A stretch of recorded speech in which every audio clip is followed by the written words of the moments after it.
myself Mrs. Shahbaz and I am a consultant psychologist. आज video बनानी नहीं थी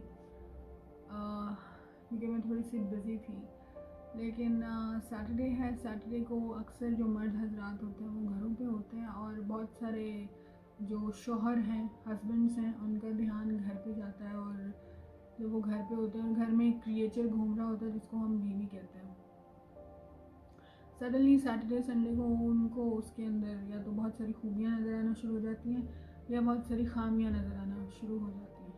अनफॉर्चुनेटली खामियाँ होती हैं। आज की वीडियो हस्बैंड्स के लिए भी है, वाइफ्स के लिए भी है। Welcome to doctors talk. और आज की वीडियो जो है बड़े स्ट्रेसफुल माइंड के साथ मैं बना रही हूँ। बहुत सारे लोग इससे एग्री करेंगे, बहुत सारे लोग इससे एग्री नहीं करेंगे, लेकिन हमारा काम बीइंग साइकोलॉजिस्ट जो है वो किसी के ऊपर क्रिटिसाइज़ करना नहीं है, किसी को ब्लेम करना नहीं है, बल्कि सोसाइटी में जितनी भी चीज़ें हो रही हैं उनको मेंड करना है, because we are the technicians of mind and souls. So आज का वीडियो जो है बेसिकली रिलेशनशिप इश्यूज़ के ऊपर है। रिलेशनशिप में सबसे जो हमारा मेजर रिलेशनशिप होता है दैट इज़ और जो बहुत सीरियस रिलेशनशिप है दैट इज़ मैरिज, शादी।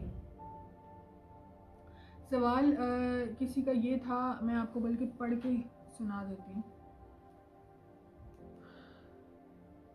सवाल ये था कि गुड मॉर्निंग मैडम, आज सैटरडे है और आपकी वीडियो देखी रिलेशनशिप इश्यूज़ के ऊपर, और मैं ये जानना चाहता हूँ कि मेरी जो बीवी है वो, मैं एक सवाल पूछना चाहता हूँ कि मेरी जो बीवी है वो चाहती क्या है। मुझे कभी समझ नहीं आती कि क्या चाहती है वो।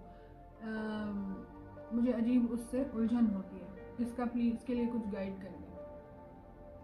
सवाल का जवाब मैंने उनको ज़रूर ये दिया था कि आप जो है अपॉइंटमेंट बुक करें, एंड ऑब्वियसली आप दोनों की साइड पे कोई ना कोई इश्यूज़ होंगे, दैट इज़ वाई इस तरह के जो रिलेशनशिप इश्यूज़ आ रहे हैं या मैरिज में इस तरह का जो है वो ग्लिच आ रहा है। मैं एक क्वेश्चन हस्बैंड से करना चाहती हूँ कि आपको ये पता है कि क्रिप्टो क्या है? आपको ये पता है कि क्लाइमेट चेंज हो रहा है? आपको ये पता है कि सर्दियाँ ख़त्म हो गई, गर्मियाँ आ रही हैं? आपको ये पता है गाड़ी घर में जब आप फ़ौरन से स्टार्ट करते हैं आपको पता चल जाता है कि जी गाड़ी का जो है कोई काम होने वाला है, ट्यूनिंग होने वाली है, व्हील बैलेंसिंग होने वाली है। या आपके सिक्स सेंसेस तब बहुत काम करती हैं जब आपको ये होता है कि आप बिज़नेस में कहाँ इन्वेस्ट करें, कहाँ ना इन्वेस्ट करें। गाड़ियों के मॉडल्स तक आपको पता होते हैं, कौन सी गाड़ी कितनी माइलेज लेती है, कितना पर आवर के हिसाब से क्या उसकी पेट्रोल की स्टेटस है, वो आपको पता होता है। करेंसी का रेट ऊपर नीचे जा रहा है वो भी आपको पता होता है, जबकि इससे आपका कोई कंसर्न नहीं है। हमारे पीएम का नेक्स्ट स्टेप क्या होगा ये भी आपको पता होता है। कहाँ पे हमारे पीएम ने जलसे में क्या बात की ये भी आपको पता होती है। ये वो बातें हैं जिनका डायरेक्ट आपके ऊपर कोई असर नहीं पड़ता, ना तो क्रिप्टो के रेट गिरने से या बढ़ने से या अर्निंग होने से या नहीं होने से या वहाँ पे कोई एक्टिविटी होने से कोई असर आपको पड़ रहा है, ना क्लाइमेट चेंज होने से डायरेक्ट आपका कोई लिंक है, ना इमरान खान की आने जाने वाली एक्टिविटी से आपका कोई लिंक है, लेकिन हम उसमें इंटरेस्ट लेते हैं। तो हमारे घर में जो क्रिएचर एक घूम रहा होता है, मैंने क्रिएचर इसलिए कहा क्योंकि नॉर्मली जो हस्बैंड हैं वो वाइफ्स को क्रिएचर्स की तरह ही डील करते हैं। मैं ये वीडियो बहुत अनबायस्ड होके बना रही हूँ। मेरे 99% जो पेशेंट्स हैं वो मेल मेंबर्स हैं, और जो लोग मुझे देखते हैं, जो लोग मुझे जानते हैं, जो लोग मेरे से काउंसलिंग सेशंस लेते हैं, उनको पता है कि मैं वेरी अनबायस्ड पर्सन। मुझे कोई ना वाइफ्स की साइड लेनी है ना हस्बैंड्स की साइड लेनी है। मैं एक डिस्कशन आपसे कर रही हूँ और मुझे इसको कमेंट में आंसर भी चाहिए होगा कि मुझे सिर्फ ये बता दें कि जो वो आपके घर में क्रिएचर घूम रहा होता है, आपको क्यों पता नहीं होता कि अगर वो औरत जो है सारा दिन वो काम करती है, या फॉर एग्ज़ाम्पल अगर वो बहुत फॉर्चुनेट है तो वो जॉब भी कर रही है, घर पे कर रही है या बाहर कर रही है, इससे भी कोई फ़र्क नहीं पड़ता, काम काम है। वो बच्चे भी देख रही है, अगर वो इन लॉज में रह रही है तो डबल जिम्मेदारी है।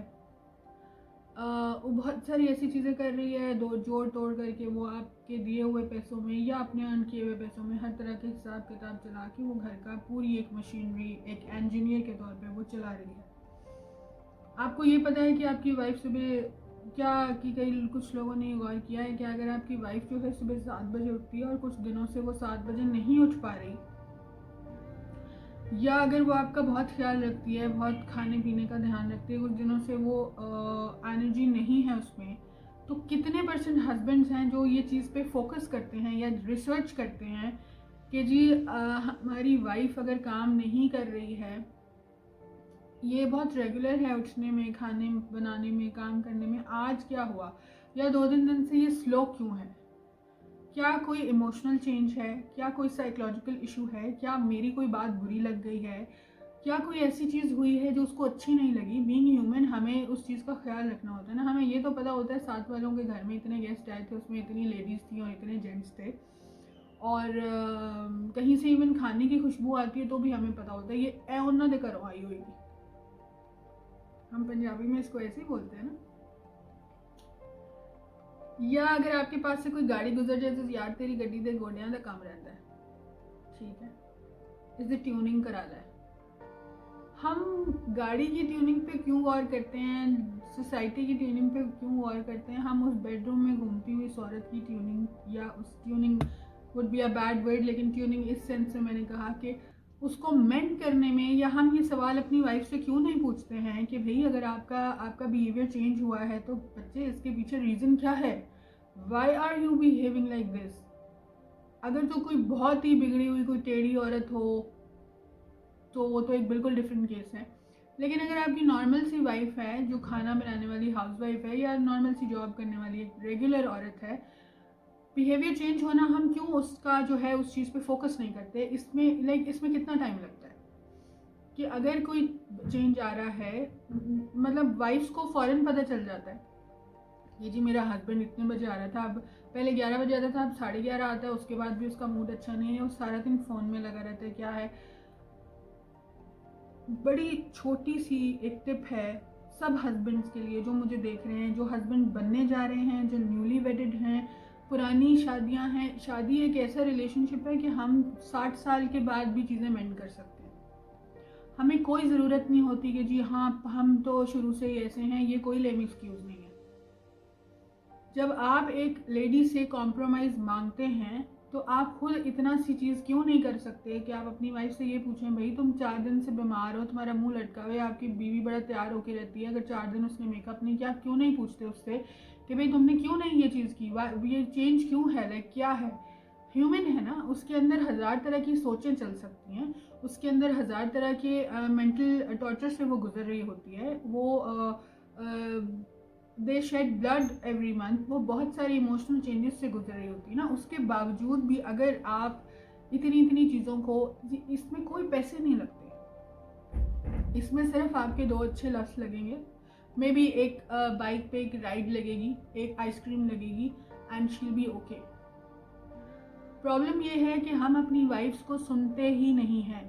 स्ट्रेस ये है, हमें सिर्फ ये पता है कि एक औरत घर पे है जिसने खाना पकाना है, जिसने बच्चे पैदा करने हैं, जिसने जो है आते जाते कपड़े इस्त्री करके देने हैं, जुराबें जूते सीधे करके देने हैं, और जो है वो टाइम पे उठना है।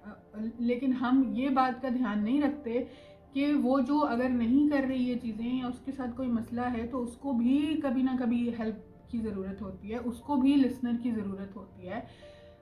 उसको भी, जैसे आप अपने दोस्तों में बैठ के गॉसिप्स करते हैं कि जी ये हो गया वो हो गया, उसको भी हेल्प की ज़रूरत है। इतने केसेस आते हैं हमारे पास इस तरह की मैरिजेस के साथ। हम कंप्यूटराइज लाइफ गुजार रहे हैं, लेकिन हम जब उस कंप्यूटराइज लाइफ से जब आप थक जाएंगे ना, तो जब सबसे पहले आपको जिस रिश्ते की ज़रूरत पड़ेगी, ना वो आपके माँ बाप हैं, ना वो आपके बच्चे हैं। हस्बैंड्स को वाइफ्स की ज़रूरत पड़ती है और वाइफ्स को हस्बैंड की ज़रूरत पड़ती है। बट ये वीडियो क्योंकि सिर्फ हस्बैंड्स के लिए है, प्लीज़ अपने रिश्ते में फोकस कीजिए। छोटी छोटी चेंजेस जो होती हैं उनके पीछे बहुत मेजर साइकोलॉजिकल टॉर्चर्स होते हैं, बहुत बड़े बड़े ड्रास्टिक चेंजेस होते हैं। उनकी वजह से उस ह्यूमन का, उस इंसान का, उस औरत का, उस बीवी का रिलेशनशिप आपके साथ ख़राब होता चला जाता है, उसका बिहेवियर चेंज होता चला जाता है। एक दिमाग है ना, उसमें कितना स्ट्रेस रहेगा, कभी तो फटेगा। जब फटता है तो फिर जो है ये उसका क्राइम बन जाता है कि हाँ तुमने अगर शिकायत की तो की कैसे। नो, इट्स आपका हस्बैंड्स का बहुत राइट होता है वाइफ्स के ऊपर, वाइफ्स का बहुत राइट होता है, लेकिन ये बात ये आपके जो है ना फ़राइज़ में शामिल है कि आप अपनी बीवी की छोटी छोटी चेंजेस को देखें। वो एक बच्चे की तरह उसकी नेचर होती है, वो बाहर बहुत बड़ी बड़ी जंगें लड़के आ जाती है। बच्चा पैदा करने से क्या बड़ी जंग होगी, अपनी लाइफ को कॉम्प्रोमाइज़ करती है एक औरत आपकी औलाद पैदा करने के लिए। लेकिन जब आप उसको निगेट करते हैं, बहुत दर्द की बात है, बहुत तकलीफ़ की बात है। छोटी छोटी बातों पे फोकस कीजिए। आपका रिश्ता, आपको अपनी शादी चलाने के लिए कोई लाखों करोड़ों रुपए नहीं चाहिए, अनलेस कि आपकी वाइफ बहुत बड़ी गोल्ड डिगर नहीं है। मैं उस कैटेगरी की बात नहीं कर रही, ठीक है। मैं इस कैटेगरी की बात कर रही हूँ जो एक नॉर्मल वाइफ है। वो आपके साथ बच्चों की तरह बिहेव ऐसे करती है। तो क्यों करती है? इसलिए करती है क्योंकि उसको ये पता है कि मैं सारी दुनिया की जंगें लड़ के आऊँगी, तो ये पर्सन जो है ये इसके साथ में कोई भी तरह की चीज़ शेयर कर सकती है। आपको अपनी वाइफ से सिर्फ औलाद नहीं चाहिए होती, सिर्फ फिजिकल या सेक्सुअल हैप्पीनेस नहीं चाहिए होती, सिर्फ एक तरह की सेटिस्फैक्शन मत फाइंड आउट कीजिए। वो एक ह्यूमन है, इस चीज़ पे काम कीजिए। आपके रिश्ते संवर जाएंगे, आपकी शादियाँ बेटर हो जाएंगी। मैं मुझे इस बात से कोई इनकार नहीं है कि हस्बैंड्स बहुत मेहनत करते हैं। हमारी आजकल जो सोशल और जो इकोनॉमिक कंडीशन है दैट इज़ वर्स, लेकिन वो सबके लिए है। वो आप उसका सारा स्ट्रेस अपनी बीवियों के ऊपर मत उतारिए। मेरे पास इतनी खूबसूरत लड़कियां, इतनी खूबसूरत वाइफ्स आती हैं। जी आपको प्रॉब्लम क्या है? जी हमारे पास पैसे भी हैं, गाड़ी भी है, घर भी है, सब चीज़ें, बच्चे भी अल्लाह ने दिए, बेटी बेटा दोनों हैं। प्रॉब्लम क्या है बीबी? हस्बैंड टाइम नहीं देता। मैं सारा दिन बीमार पड़ी रहती हूँ, हस्बैंड मुझे पूछता ही नहीं है। उल्टा मुझे कहेगा ये गैर जिम्मेदार है, इससे ये काम नहीं होता, वो काम नहीं होता। भाई वो इंसान है, रहम कीजिए उसके ऊपर। आप उसके हस्बैंड हैं, you are not the god to her. तो ये आपके लिए बड़ी सीरियस साइकोलॉजिस्ट एडवाइस थी। आई होप कि आप इसके ऊपर, जो लोग मुझे सुन सकें, जो लोग इस पे काम कर सकें, आई होप कि आपकी शादियां बेटर हो सकें और हमारे पास इस तरह के सवाल दोबारा ना आएँ। मुझे आपके कमेंट्स का शदीद इंतज़ार रहेगा। आप मेरी पॉइंट से एग्री करते हैं या नहीं करते, इसका बहुत इंतज़ार रहेगा। Thank you very much for bearing my lecture, thank you very much for watching my video.